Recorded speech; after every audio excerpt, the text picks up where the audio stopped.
Huwebes, 7 ng Pebrero. Huwag mo kaming dalhin sa tukso, kundi iligtas mo kami mula sa isa na balakyot. Mateo, Kabanatang 6, Talatang 13.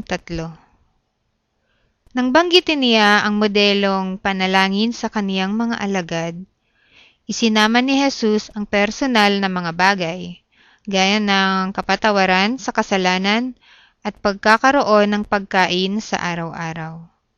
Sa modelong panalangin na iyon, isinama ni Jesus ang kahilingan na nakaulat sa teksto sa araw na ito. Nang maglaon ay nagpayo siya, "Patuloy kayong magbantay at manalangin ng patuluyan upang hindi kayo pumasok sa tukso."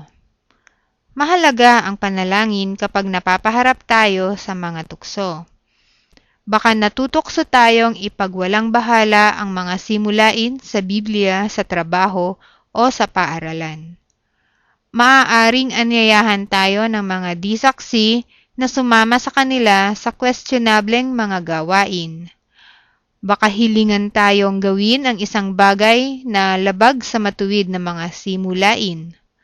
Sa gayong mga panahon, makabubuting sundin natin ang payo ni Jesus na manalangin, kapwa bago mapaharap sa tukso, at kapag aktual na napapaharap sa tukso.